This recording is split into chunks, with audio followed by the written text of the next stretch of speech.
और हम आर्टिस्ट कुछ नहीं है। अगर आप लोग चाहेंगे तो ये प्रोग्राम इतने लोग के बीच में बहुत अच्छा होकर जाएगा।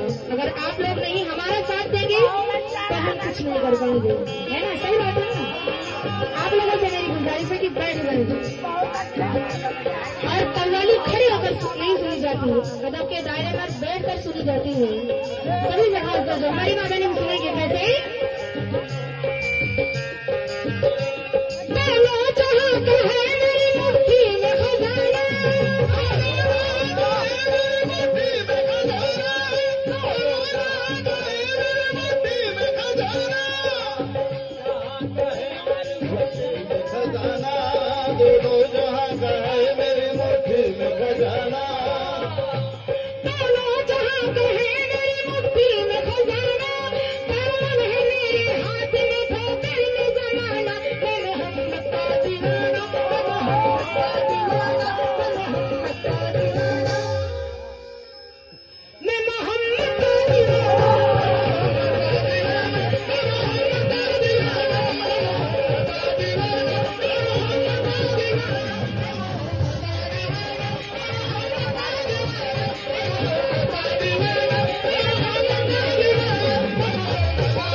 कव्वाली का हदिया नजराना बनता है, कंजूसी के साथ नहीं सुनी जाती।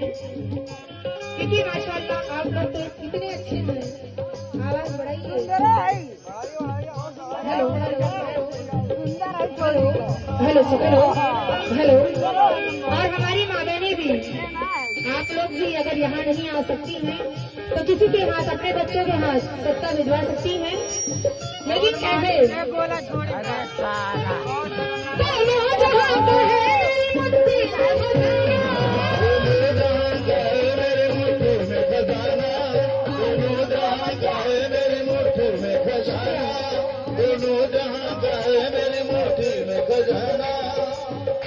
मेरे बच्चों की जाने से सत्ता रसूल मिल रहे हैं, बात और शुक्रिया। लेकिन बच्चों की जाने से मिल रहे हैं, बड़ों की जाने से अभी नहीं मिल रहे हैं जी। सभी समय गुजारिश चाहती हूँ तवज्जो के साथ सुनिए। दोनों जहां पे है मेरी मुट्ठी में खजाना, दोनों जहां पे है मेरी मुट्ठी में खजाना, दोनों जहां पे है मेरी मुट्ठी में खजाना, दोनों जहां पे है मेरी मुट्ठी में खजाना, कौन है मेरे हाथ में ठोकर में जमाना, मोहम्मद का दीवाना, मोहम्मद का दीवाना, मोहम्मद का दीवाना। जरा दोनों हाथ उठाकर सबूत दे कौन कौन दीवाना है। माशाअल्लाह हमारी माँ बहने शुक्रिया। ये सरकार है दो आलम का, सबका 50 रुपए मिले, शुक्रिया, शुक्रगुजार हूँ। लेकिन कैसे मैं मोहम्मद का दीवाना, मोहम्मद का दीवाना, मोहम्मद का दीवाना। यहाँ के बच्चे भी लोग समझ रहे हैं। मैं मोहम्मद का दीवाना, मोहम्मद का दीवाना, मोहम्मद का दीवाना।